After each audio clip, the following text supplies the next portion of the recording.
Welcome to the Thornton Review. The show designed with you in mind. If it's important to you, it's important to us. We want to thank our sponsors, Ida Gates Trademark and First National Title Insurance Company. On today's show, we're going to meet Vicki Campbell. I've known Vicki for about 6 years. Today, I want to tell you a little about Vicki's background and find out what she has currently going on at the Emerald Coast Utilities Authority. But first, we're going to take a commercial break, and when we come back, we'll learn more about Vicki and some of the projects going on at ECUA.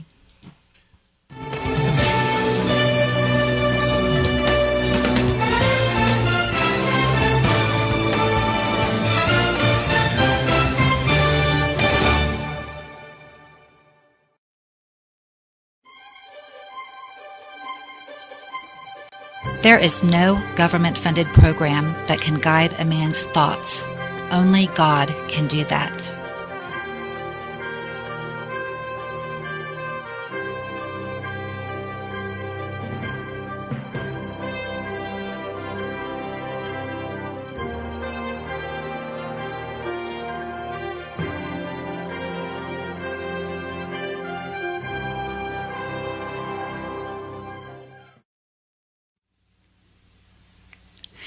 Vicki Campbell completed her real estate paralegal studies at Pensacola State College and has been a licensed title agent since 2002. She is currently the production manager for First National Title Insurance Company and the senior vice president of Perdido Title and Abstract Company, Incorporated.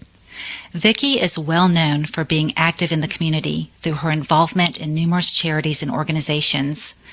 Vicki's political endeavors began when she was the governor appointee in 2009 as the consumer member to the Florida Board of Dentistry, and in 2010 to the American Board of Dental Examiners, consumer member to the House of Representatives. Vicki has served since 2012 as the elected District 1 board member of the Emerald Coast Utilities Authority. Vicki and her husband, Mike, have one son together, Cody, and are avid golfers and members of Christ Episcopal Church. I've known Vicki since 2017.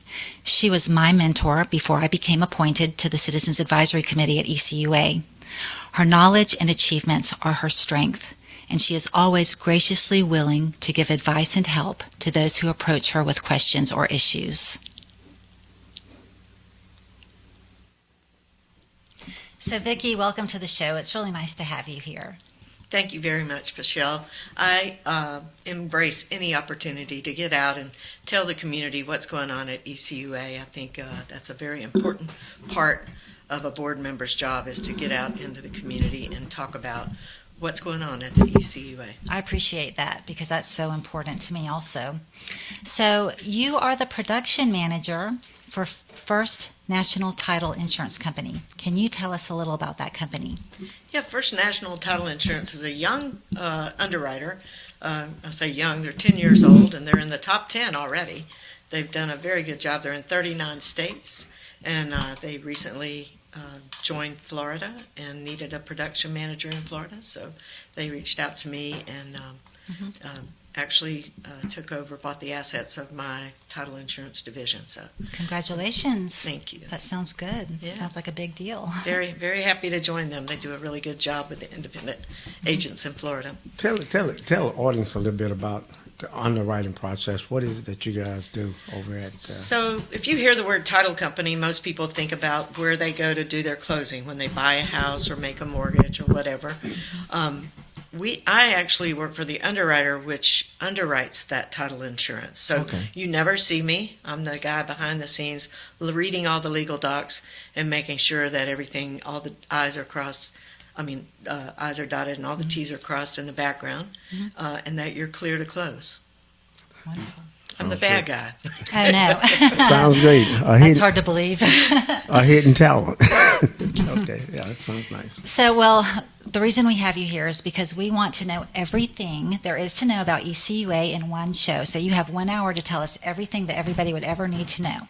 And you know I'm joking because I was on the Citizens Advisory Committee for 4 years, and I attended every single meeting a year before that, and I still don't know everything. And there's a lot to know. I mean, once you're on the board, once you get elected to the board, it takes years to learn everything. And so that's sometimes why we want to keep the same elected official on is because you know everything and you know the proper procedure for how to make decisions on what goes on at ECUA. So, can you tell us first off why you decided to run for ECUA over any other elected position? I think ECUA is more about public safety, and that intrigues me. I served on the dental board, I guess you know, before that, as a consumer member, so I did not represent the dentist, I represented the people. And I feel the same way about ECUA. I do not represent ECUA, I don't work for ECUA, I work for the people, and I think the health of people is the most important thing in the world to me. And water, your drinking water is really relates to your health. So that's the reason I wanted to go on the ECUA board. So can you tell us the importance of the transfer station? Like, can you give us an update on the progress? Has it been started? What's going on with the new transfer station? Okay. The design process has started this year, and the actual building of the transfer station will probably commence next year. The reason we need a transfer station is, number one thing that we like to do is to keep the rates as low as possible for the citizens. We started by getting a natural gas fleet back in 2012, and that fleet saves a lot of money to the ratepayers. One thing that's very costly to the ratepayers is the fleet now spends a lot of time at the landfill. Instead of out picking up trash, they are at the landfill delivering the trash. District 1 especially has seen tremendous growth in the last 5-6 years. We have all infill lots are full. New subdivisions are being built every day. Along 9 Mile Road? All over District 1. Because of Navy Federal, yeah. District 1 runs from Perdido Key all the way to Beulah, and that area is growing like wildfire because... Is that Navy Federal area? I think it has a lot to do with Navy Federal, and it just has a lot to do with a lot of people wanting to move to Florida. And Perdido Key, the beach area. Okay. So we just have a lot of growth there. Because the and districts are transfer. long. They're long and narrow. They go from north to south. Yeah, all the districts do. And so it's imperative that we get those trucks off the road. I mean, off the road and off the landfill tipping floor, because when they get up there, that tipping floor it's a mountain of garbage, and so they tip over. They need repair more often. They tip over. It's very costly when that happens. So what will happen now is they'll go to the transfer station, which is all enclosed. The 18-wheeler actually will pull in subfloor. The trucks will come in and tip into the 18-wheeler. The 18-wheeler will go to the landfill, not the garbage trucks. The garbage trucks can get right back out and start picking up garbage. And so, you know, if there's any pushback on it, would be from the local people in the local area. And you might remember we had a lot of pushback in the local area here on Palafox when we wanted to do some infrastructure improvers. So I understand that. I have known Miss Godwin on Godwin Road for probably 50 years, so I've promised her that number one to me is the people in that area and that we're a good neighbor. So we went back to design and changed our design to be even more community friendly, so that not one thing will be outside in the open.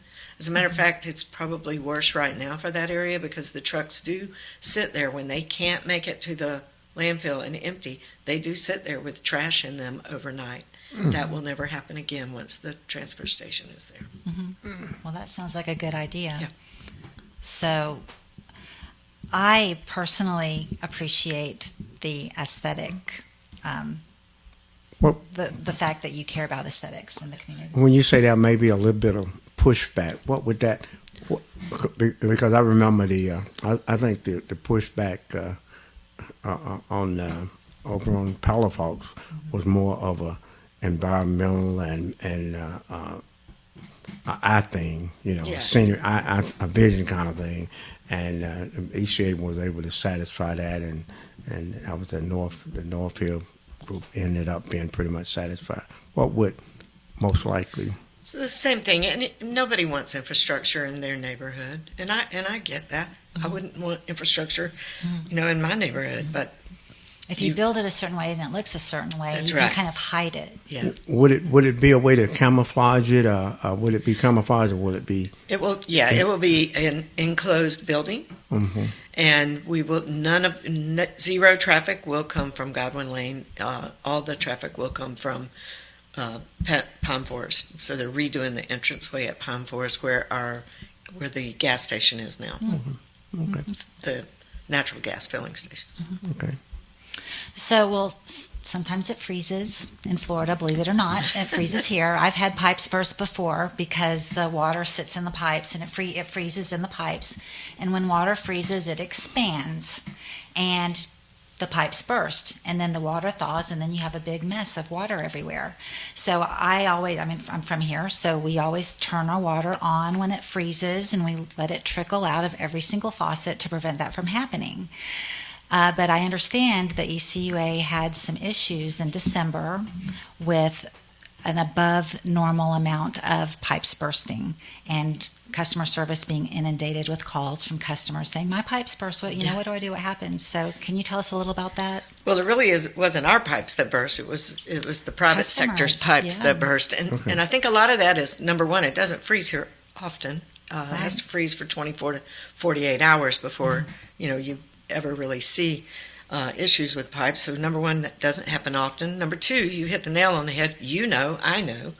But we have a lot of people moving in from the north, and they're not used to their pipes being buried so shallow. So in the north, your pipes are buried deep in the ground because, you don't have to worry And about the they're water not gonna table. freeze. In Florida, that is different. In Florida, our pipes are buried just below the surface because they can't be down in the water, and the water table is so shallow. And so when we do have that freezing weather, we do have pipes that freeze.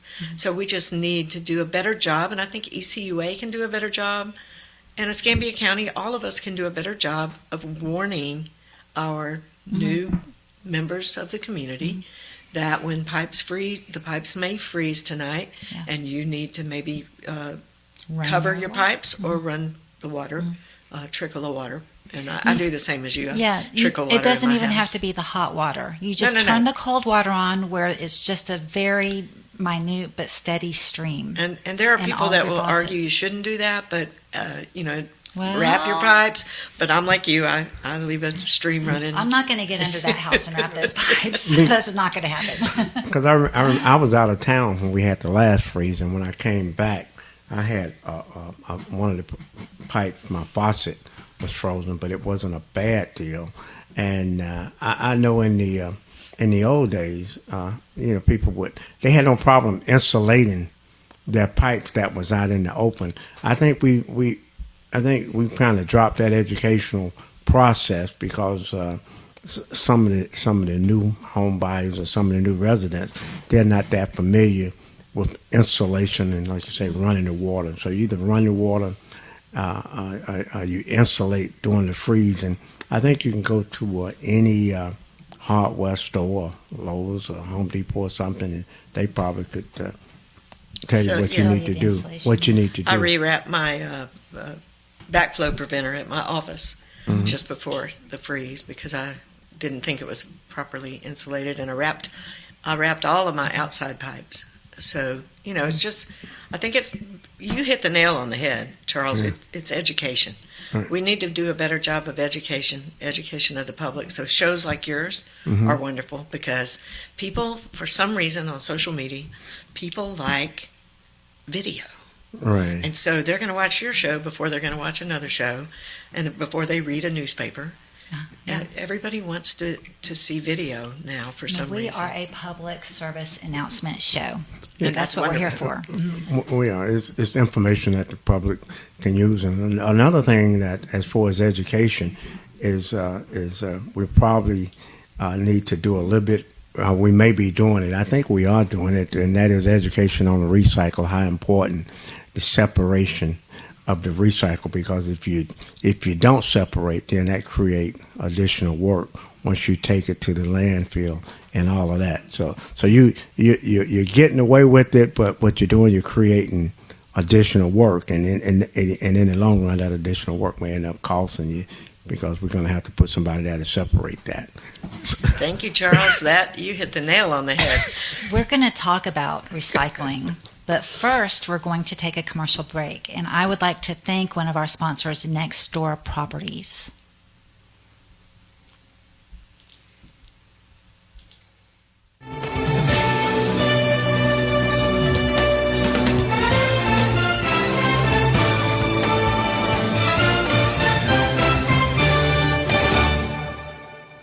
Take a trip down memory lane and relive the magic. The legendary Soul Royals Band, Pensacola's own from the 60s and 70s, is hosting their 55th reunion Saturday, June 24th at Pensacola High School Auditorium. This event is for the entire family, featuring live music, singing, and entertainment by former band members. This is a once-in-a-lifetime event. You don't want to miss this one. Advance tickets are available now. Available online at Eventbrite.com. The Soul Royals Band Reunion.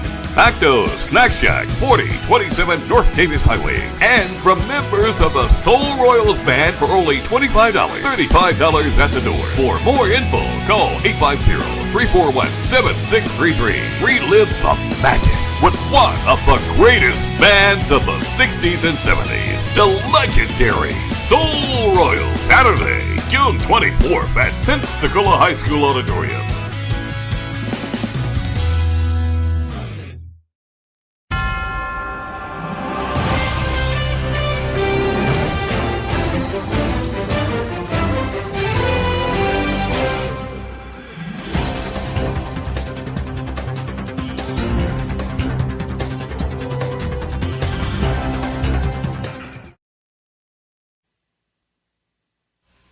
Great Change Cleaning Service is Pensacola's premier housekeeping service.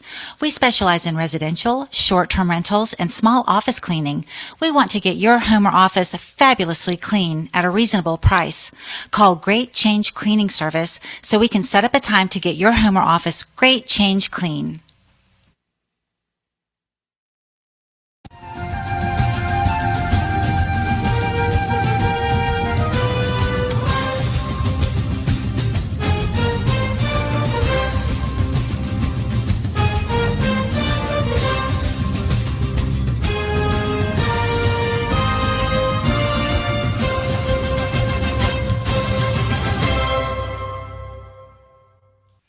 So, Vicki, recycling is a very important part of ECUA. The materials recycling facility is very complex in certain ways and then very basic in other ways. So it essentially separates the different materials to be shipped out to be recycled at recycling facilities all over the country and all over the world, I think.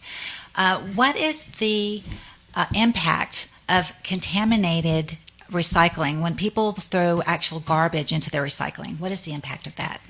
Thank you. That is the best question you could have asked me today. That's the biggest issue that we're having right now. I was the biggest proponent of recycling when we started this facility. We remember. And I, again, was the biggest proponent of education being a part of that facility. And I think that is the basic area that we've failed the people. We haven't educated them enough, and we are reaping the benefit, the problems with that lack of education. So shows like yours, again, are fabulous because people watch them and they learn. And what I want to say to people right now is, if you don't want to recycle, please don't. Because 70% of our recycle stream comes from Escambia County and Pensacola, Florida. 30% comes from other places like the city of Panama City, Fairhope, Santa Rosa County, Fort Walton Beach, Okaloosa, Allied Waste, Waste Management. Their contamination is about 30%, and that's okay. Our contamination is over 40%. Theirs is lower than 20, really. Ours is over 45, pushing up now over 50. And the problem is people are using that as a second garbage can. They're not using it as a recycle can.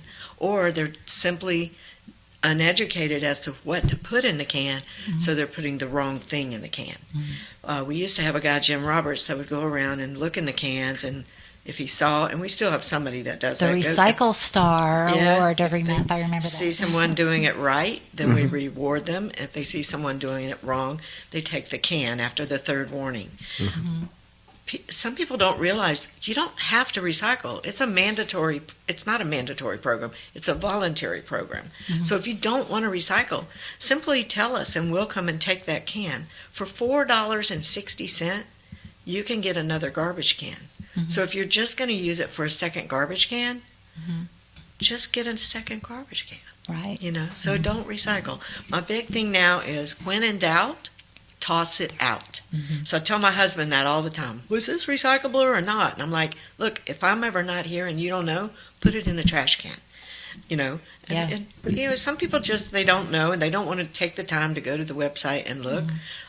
We need more magnets out there. I've asked the Pensacola Association of Realtors to help me with that, so we're working on a program with them to get more in the hands of new home buyers.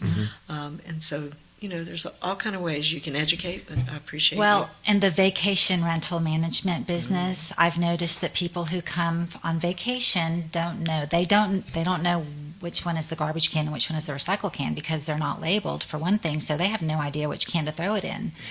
And I've noticed that probably 90% of the Airbnbers that I know probably contribute to a lot of that contamination. But go ahead.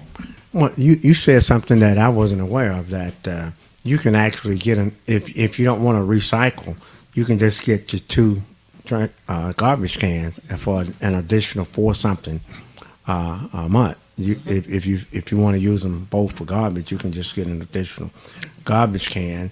And the educational piece on it, I don't know whether it's that ECOA is not getting the word out.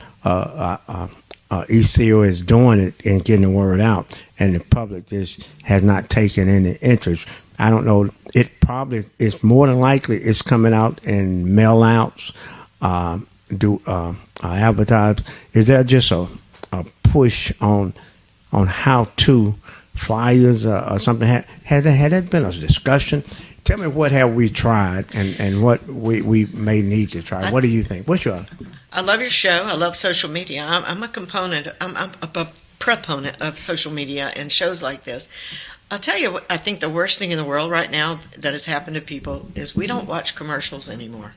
So ECUA spends a lot of money to put commercials out there about recycle and other things that are important to your health and important to your community. Radio commercials, TV commercials, my billboards. husband does I've not seen watch them a all. commercial. He pushes that fast forward, but he Netflix people. Yeah, we record everything we want to watch, even if it's on regular television, and then we get home and we watch it, and he fast forwards through the commercials, and I'm like, wait a minute, I want to watch that one. That's there was an ECUA. ECUA, So I think that's one of the things. We're just in a faster pace, and you have to educate people differently now. So video is huge, like I said.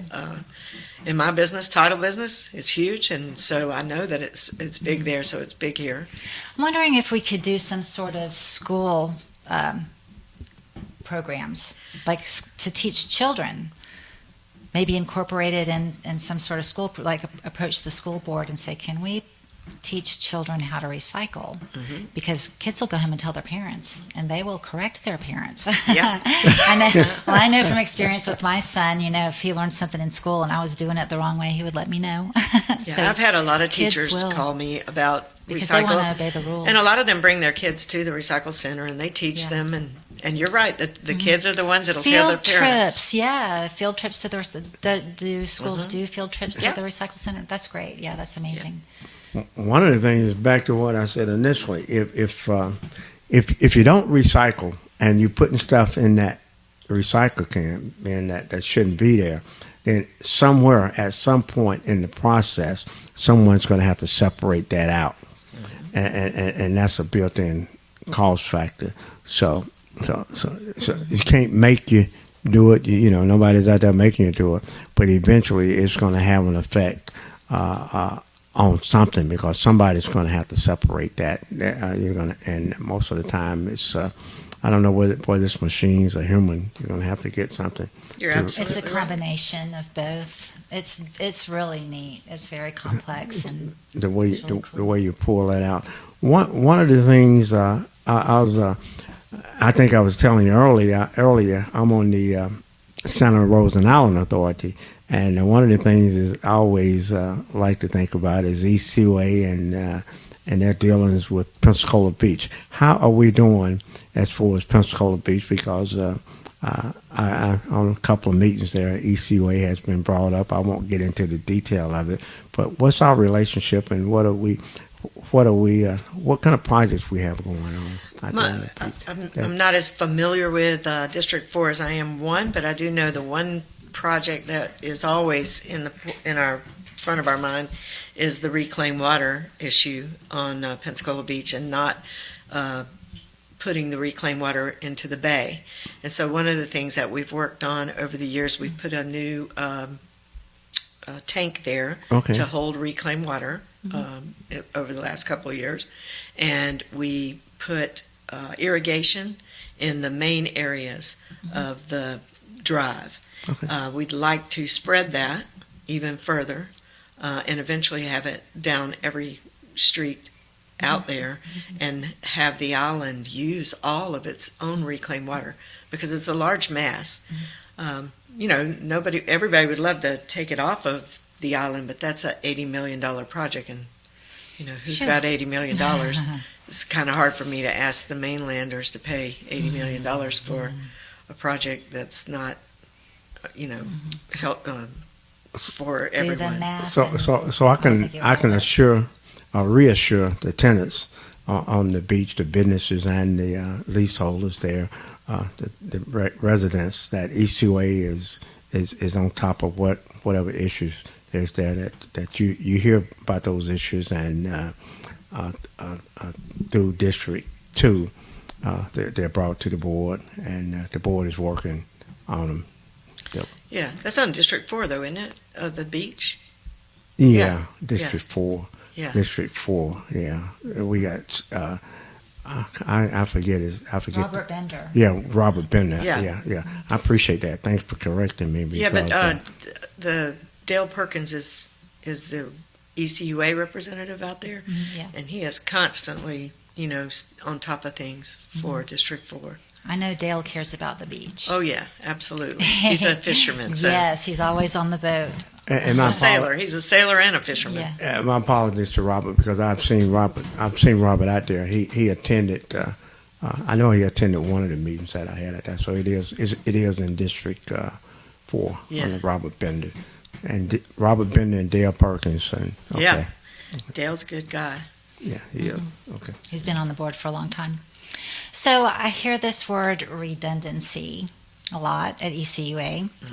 Some people probably don't know the definition, or ECUA's definition of it, but we always want to be prepared for a catastrophe. We do. So can you tell us how ECUA prepares for catastrophes? Sure. So you might know that ECUA is under DEP consent order. We addressed that back in 2016. Came up with When a I was on plan, the board, and yeah. one of the things Citizens Advisory Committee. One of the things that the DEP wants is, for us to be ready for to have a level of redundancy in our system, because we're a lot of lift stations that carry a lot of water up to a place north of town, and so I know we put in several tanks. And then we have a tank going in at the Biomarcus treatment plant. That's another level of redundancy. Is it similar to the one on Palafox Street? Absolutely, About it the is same size, same specifications, same function. I don't know the engineering Yeah, of it, so right. I'd be lying if I said I Yeah. did. But it's the same color. concept. I'm not sure. Yeah, not yet. Well, that's important, because I remember when they built the emergency tank on Palafox Street. There are a lot of people who are really up in arms and just really against it, and I was one of them. I was infuriated. I was going door to door. I called you. That's when I first met you, actually. When I met you. Well, I called Doug Underhill, and I said, what can we do? And Doug said, I know. He said, the county owns some land about 10 miles north, or maybe 5 miles north of that location. Let's go talk to the executive director of ECUA and tell them that we'll donate that land and they can move it up there. So that's when I first met Steve Sorrell. Doug Underhill and I went and had a meeting with him, and Steve was very gracious in explaining everything. He had a map drawn out, and Doug was already there, and I came in, and the first thing Doug said was, so we've got some land that we're going to donate to ECUA from the county, and you can just move it 5 miles north, and just everybody will be happy because it'll be in a more industrial area. Steve said, it can't be done. And he explained why. Yeah. And it made so much sense. The water flows south. Water wants to flow south. All of the water in Escambia County, everything from up north, from Cantonment and Beulah and everywhere, water wants to flow south to the bay. So it naturally flows south in our pipes. And then it takes hundreds of lift stations to push it back up. So if there's a break anywhere, it's going to flow south. So that's the only place where it could be. Well, and I think the engineering and DEP has to approve the site. I think Doug had another site over in Warrington that he was willing to use in District 2, and it wouldn't work either. DEP would not. It all has to do with engineering and they won't do it if it's a certain amount of feet from a waterway, and they're picky about where you put those things. I know they have to be. I know in some of the districts, this is District 2 and District 3, there's a conversion issue where you got homes converting over from septic tanks to the system, to the regular system. Do you have any in your area, district? I do. The first thing I tell people when they say they want to convert from septic to sewer is call me and let's walk your subdivision. Because here's what I don't want to do. I don't want to spend $5 million to convert a subdivision and only 10% of the people tie in. That's a waste of your money, my money, and everyone's money. If 80%, I would say anywhere over 70% of the people want to tie in, then we will convert. I've converted 2 areas, one off of Pine Forest Road in my district and one off of Lillian Highway in my district. I had another group of people say they wanted it on Canal Road in Perdido the minute they changed the districts. But when I talked to the people in that area, they were the only ones that came to the meeting from that area, said they did not want us touching it. So, we got several $1 million, you might remember, from the legislature a couple of years ago for a BMAP area in Brownsville. And when we went out, the people were like, no, we're not going to tie in. So we were able, in that case, to get DEP to allow us to make it a smaller area. And we found...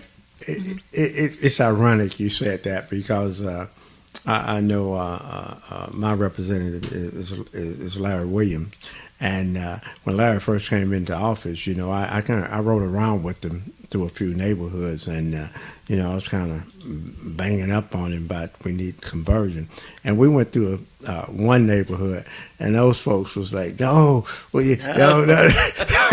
They like, no. And this is the first time I said this publicly because everybody thinks everybody wants to convert over, but there are some neighborhoods that people are lobbying for, but maybe 1 or 2 people in that particular neighborhood want to convert over. But then you got folks behind the scenes saying you don't want to do it. So I guess before you convert, you probably have to call some type of meeting, and in District 3 and also in District 2, I know there's even some funding out there, and you still don't get a big push on some conversion. So that's a good point. We still, as a board, spend a lot of money on septic to sewer, and we are dedicated to doing that because we think it's the best thing to do for the environment. And Dale and I both always say, they might not tie in right now, but they will tie in within 10 years. Yeah. So, they'll sell the house. Or they'll sell whoever it. buys it's going to want to tie in. Why would people not want to? Like, what's they the don't con? want to spend the money. It's money out of pocket to begin with. And they're not having trouble with that septic tank. Right. Yeah, because when they do have trouble with that septic tank, it's going to be $3,000 or $5,000 out of pocket right there, where ECUA would put it in monthly installments and just add it to their bill, correct? And it would be a lot cheaper. Well, we would, but we're probably not the best person to finance it for you, but we could.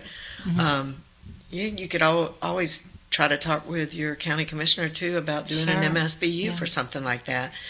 We talked about title before. I do title all over the state of Florida. And down in South Florida, if you look at a tax bill, you will always see sewer improvements on every tax bill. Right. Okay. Because people use MSBU. That's something we don't do a lot of here, and I wish we would do more. People can put it on their tax bill and pay it for 30 years. Well, see, they don't know that, maybe. No, they don't. I think I was talking to someone, and it wasn't on the show, and they were saying that there's some work going on out in Lillian, out that way, some conversion work going on out there, and there's the Brownfield. I was not aware that we had some work going on out in that Lillian area as far as sewer. Yeah, we do. I did a small subdivision off of Lillian Highway, and they're converting over, and they're right on Perdido Bay, so that's nice. They will no longer have a leaky septic tank going into Perdido Bay. And when I was a kid, we used to fish and crab and shrimp, and we had all kind of wildlife in Perdido Bay. But now because of septic, it's not just leakage, septic; it's septic, and it's runoff from up north from other states too, draining down. It's from a plethora. Creosote plants, PFOs. Plethora of reasons, including animals, not being picked up after. But we could do better. So what? Did you ahead. ask something else about that? Because I'm going to change the subject. So are we? Go ahead. Okay. Go ahead. No, that's it. So I want to talk about PFOs and PFAOs. So is that's been in the news fire recently? Retardant. Well, PFOA and PFAS they're found in probably almost everything that you have that is fire resistant. So furniture, clothing, but the one that that stuff's really bad for you. But the one that everybody really knows about is the firefighting foam is very bad do they still for the use water. that? They do, and so we're way ahead of that issue at ECUA because we've been putting and I will not take credit for that. That was not the board as much as it was our water staff understanding what was coming and pushing us as elected officials to go ahead and do it and get ready for it. So we have GAC filters on a lot of your drinking wells. Does it take out 100% of the PFOs and PFOAs? It gets it to a level of almost zero. And so clearly underneath what EPA is talking about.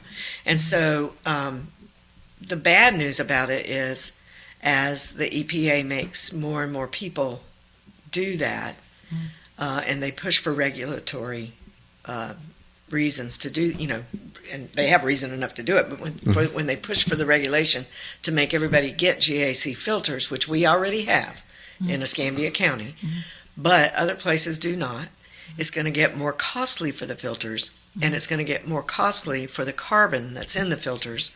And it's going to up now, ECA. We have been overstocking, and it's also going to be another thing that people don't realize. It's going to be more costly for us to get rid of the spent carbon because you can only use it for so long in a filter, and then you have to change out the carbon and dispose there's of it. now problems with getting rid of it and where to put it and whatever. But I am an optimistic person, and I think wherever an issue arises in the United States of America, that entrepreneurs stand up.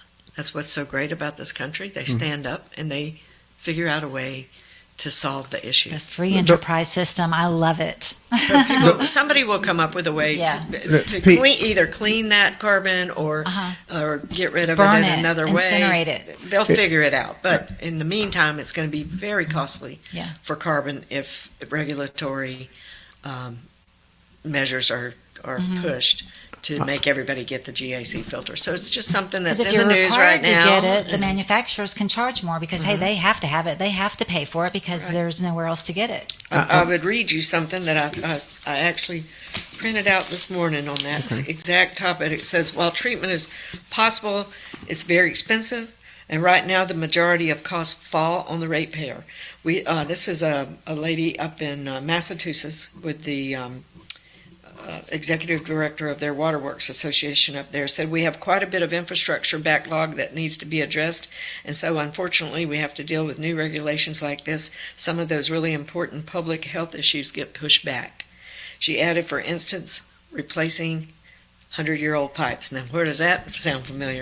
Here. Yeah, here in You know, Pensacola, so downtown we're- Pensacola, and over at PFO. Navy Point. What does that stand for? PFO. It's a chemical. It's a fire retardant that fire trucks spray out for fire, like at the airport. Is There's it a plane that that- catches on fire. That's what they use to put So out. what would we physically put this? Would this go as a filter for the water? How does it play There's into? huge GAC filters that go on our water wells. Oh, okay. So when the Okay. fire retardant is sprayed Right. and it rains, it washes down into the sewer or it Oh. washes down into the waterway or it absorbs into the ground, into our aquifer, Right. into our ground aquifer.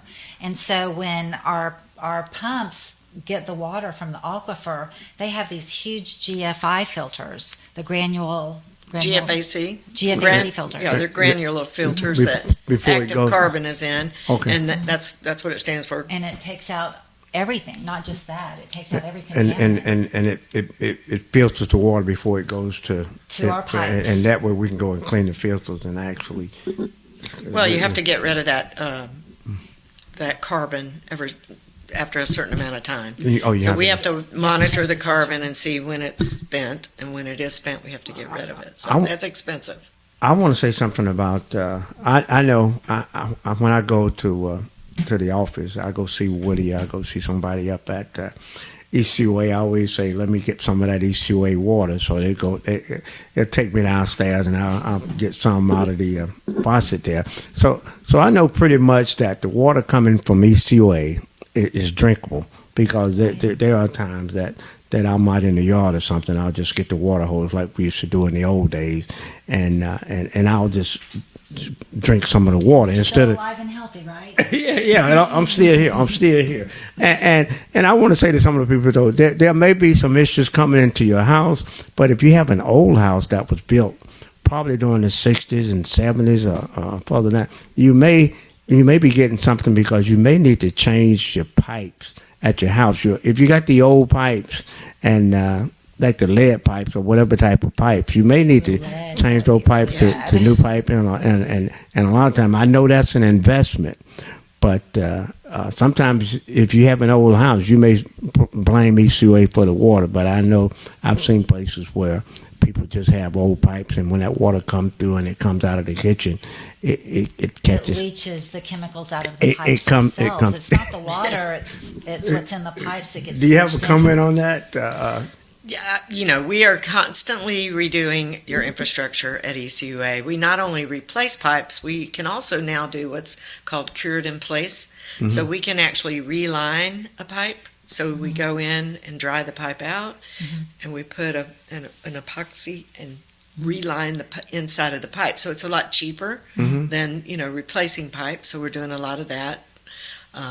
And we're constantly redoing your pipes because they're 100 years old. Okay. And if you laid the pipes end to end in Escambia County, they would reach all the way to Canada.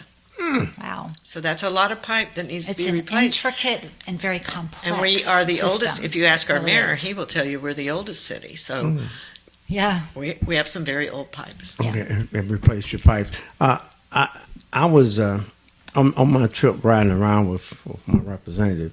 He was really he was telling me about a program at that time. Now, this has probably been a couple of years ago, where ECUA would actually come into some of the old communities and pick up some trash or eyesores or anything like that. Is that program still in place? And if so, what was that program at that particular time where ECUA would actually go into a community, and if there was some eyesores or some old stuff there, they would kind of... That's actually a roundup, I think, that you're talking about, and that is put on by the county. Oh, yeah. And the county has those, each district has those throughout the year. And so the county actually does So that. that's the county. Mhm. That's, As a matter of fact, you might remember the old recycle centers that we had all around town that people could go Yes. and drop off recycle. Those were not ECUA owned. They were county owned. Oh, okay. okay. And the county shut them down.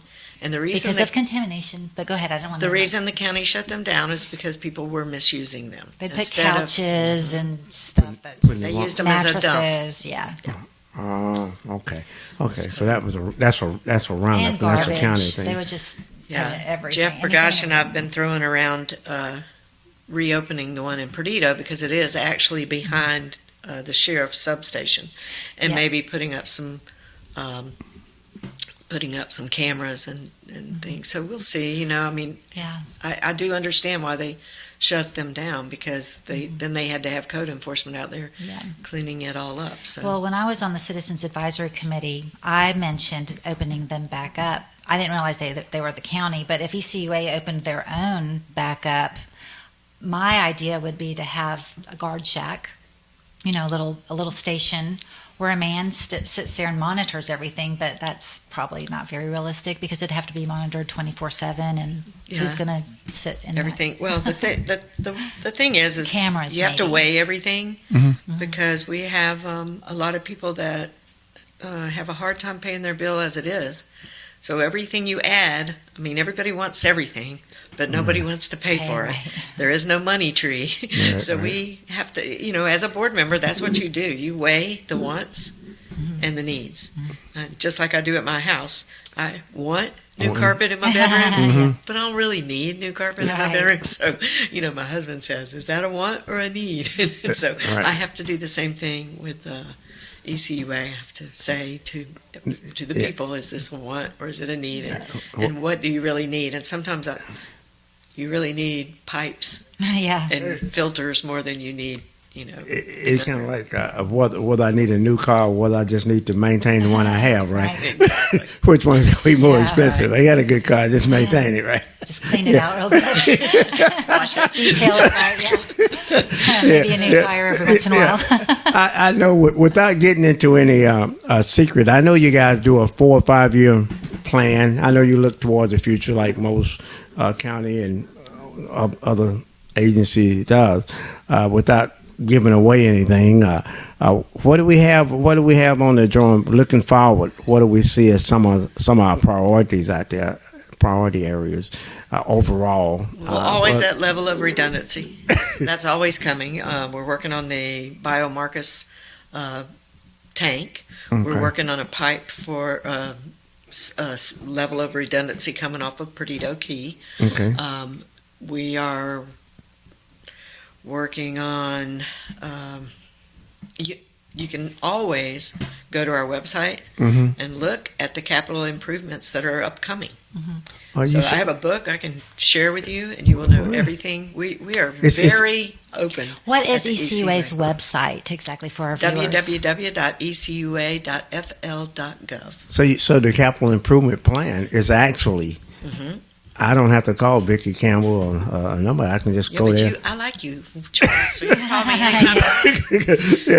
I could just go to the site and see it. I was thinking I was getting some secret here, but I could just go online and You can. and that's a good way to do it because it's Transparency. That's important. I've always had an interest in ECUA. I think it's unique out of all the governmental agencies. It's the most important. Yeah, because of its founding, how it came about. It was with the county, and then it drifted over, and its utilities. But what would you look at? What would you be without Clean water. utilities? What we could do without a lot of things. but I can't do with. It's hard for me to do without the guy coming to pick my trash up on every Friday. It's hard for me to do without if I need a dumpster. I just got a dumpster the other day. Every summer in March, I get like a 2-ton, 2-cylinder, the small dumpster I get in my yard because I don't like bags and I like it, and I keep it the whole summer. And I said, and this year I say I'm not going to use ECUA. I'm going to see can I go outside of ECUA and try to get a dumpster. And once I looked at those prices, guess who I called? ECUA. You get pretty much if you look at a recycling dump and ECUA is pretty much out of. I was lucky to get in there to get that 2-cycle dumpster, but those are the things that a lot of things ECUA provide. It's provide that you're loading your trash up. A lot of people know this. You can take your trash, you cut your leaves, and you can stack them a certain way. They'll come by and pick them up. They will pick some things up, but you know, and you may have to pay for it, but you still won't beat the price. And it just, I don't care what you say. Overall, it's probably the best deal going for not only sanitation, water, but for trash and the beautification of the overall community. And I got to get this plug in. I'm on the board of the American Red Cross, and I was over talking to your HR person about some Red Cross stuff, the lady in charge of Red Cross, and she told me that the last hurricane that we had, the last major hurricane, that ECUA actually allowed the American Red Cross to park our vehicles over for you guys' facility. I want to thank you for that. That you didn't have to do that, but you did. You done us a great service that we were able to park our. Well, did you know that? I did, and we have 600 and something employees at ECUA, and they have the biggest hearts of anybody you ever meet. But those employees work so hard, and they put up with a lot of. Decisions that have to be made. Decisions that are made, and people that their garbage doesn't get picked up or something, they're not happy, and right. So they have to. And everybody makes mistakes. Yeah. I tell my staff at work all the time, mistakes are your friends. If you don't make them, you don't learn. And so, but it's not easy being an ECUA employee sometimes. You know what my thing is about mistakes. If the person is not making any mistakes, as long as in my line of work, they're not doing anything. Yeah. Because That's it's just, true. You learn from them. You try not to repeat the same mistakes over and over. But if you don't ever make, that's how you learn. And you admit to your mistake and you learn from it, because if I do not want to see the perfect person. If you're perfect, you might just, your mistake may happen while you're standing next to me. So yeah, but anyway. I enjoy hearing that. And it's stuff you already know, but it's nice to hear every once in a while from somebody who knows. Yeah. If you don't do nothing, you won't make any mistake. I'm perfect. What do? Nothing. Start your business. Yeah, then you'll make a lot of them, right? Yeah. Well, so I'm thinking about starting a pipe wrapping business now. No, I'm joking. But talk about, the free enterprise system here in Pensacola. We do have a problem every once in a while with pipes bursting at people's houses, not just ECUA's pipes, but the laterals, coming into the houses and the pipes under the houses. I noticed recently, I've brought this up a couple of times at ECUA, there is insurance for that. And if your houses are getting older, there's insurance available. Interesting. Yeah. And we've never embraced that because we've always been afraid that the board has always been kind of afraid that people would think we were pushing it on them, that cost, But I noticed in my last FPL bill, they are selling sewer insurance. Oh. So if you want sewer insurance on your water pipes, you can buy it from Florida Power and Light. Oh. You're right. Yeah. And I told my husband, we need to get this because I never want to pay for pipe burst. Oh, yeah, Florida Power and Lights came by my house the other day, and and they wanted me to sign something. I said, "What am I signing?" They say, "Well, you got it in the mail just the other day." And they said, "What we're going to do is those lines up there. We're going to take those lines and we're going to run them under the ground and run them." I wonder if they're going to do that all over the county. They're going to. I'm out in that Inslee area. They're going to They're going to take the lines and they're going to run them all the way up to the side of the house. I would imagine it's probably a 4 or 5 year plan. I don't know how long that plan is, but Hope they do it in Perdita. Yeah, we had to sign. I had to sign something. I kind of took it at a word. I halfway read it, but yeah, they're going to do that. Yeah, they're going to do that. Vicki, it's been fun. I've known you for a while. I come over to East Seaway every now and then. I just like being over there, get some of that water. I see you at Rotary, see you around in a couple other meetings. You've always been treated me kind, and I've watched you work.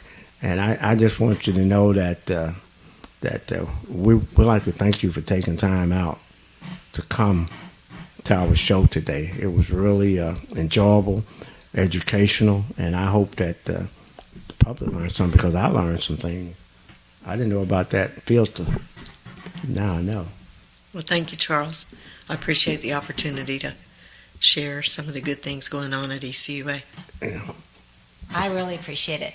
Priscilla? I want to thank our sponsors, Ida Gates with her new trademark T-shirts, First National Title Insurance Company, and our guest, Vicki Campbell, for coming on the show.